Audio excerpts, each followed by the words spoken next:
नमस्कार मित्रों। आज मैं एक ऐसे मुद्दे पे बात करना चाहता हूँ जो इस समय राष्ट्र में पूरे चल रही है। यूजीसी के नए नियम, विश्वविद्यालय अनुदान आयोग द्वारा जो यह नया नियम लाया गया है, ऐसे में आप छात्रों के बीच में क्या संदेश देना चाहते हैं कि वहाँ व्यक्ति छात्र नहीं है, वहाँ व्यक्ति ब्राह्मण है, ठाकुर है, बनिया है, वैश्य है, शूद्र है, जो भी है, हरिजन है, या हमारे ओबीसी वर्ग के जो भाई हैं, आप क्या संदेश देना चाहते हैं उनके बीच में?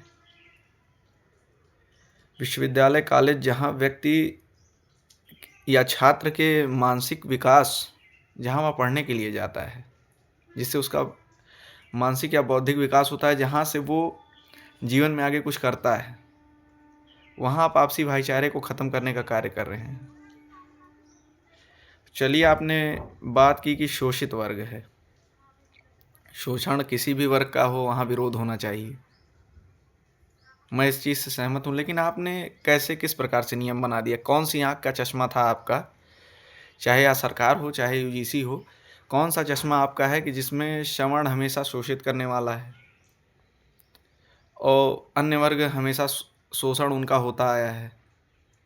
हम लोग भी पढ़े हैं कॉलेजों में, हम लोग भी देख रहे हैं, अभी भी मैं पढ़ ही रहा हूँ कहीं, तो मैं देख रहा हूँ हर जगह हर कोई ब्राह्मण या क्षत्रिय या बनिया रईस ही तो है नहीं, ना धन से ही बहुत ज़्यादा बली है, ना शारीरिक रूप से हमेशा बली ही है, और ना अन्य वर्ग हमेशा शोषित ही हैं, एकदम गरीब ही हैं।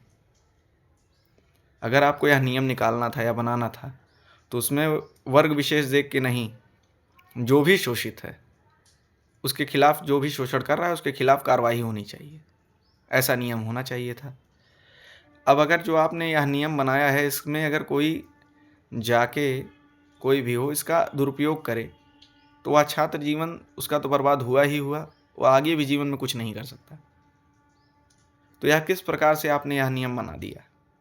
इसके विरोध में अगर हम लोग बोल भी रहे हैं तो कुछ हमारे ही पुराने मित्र हैं या कुछ अन्य लोग हैं जो नेता हैं, दल हैं यहाँ के, जिनको अपनी राजनीतिक रोटी सेकनी है, वो उसके बोल रहे हैं कि आप लोग विरोध क्यों कर रहे हैं, विरोध क्यों कर रहे हैं। अरे भैया, ये बताइए, मान रहे हैं आप नहीं शोषण करेंगे किसी का, मान आप किसी को झूठे केस में नहीं फंसाएंगे, अन्य लोग भी उसी बुद्धि के हैं। कम से कम सवर्णों की बात रखने के लिए, या जहाँ वो नहीं दोषी हैं वहाँ के लिए भी उनके लिए होना चाहिए। या सवर्ण में कोई शोषित हो रहा है, आप लोग के वर्ग के कोई शोषण कर रहे हैं, तभी कम से कम उनकी बातें सुनी जानी चाहिए, उस पर भी विचार होना चाहिए कि एक तरफा चश्मा है कि हम लोग ही शोषण करेंगे, आप लोग ही शोषित होंगे। ऐसा नहीं होना चाहिए, यह दुखद है।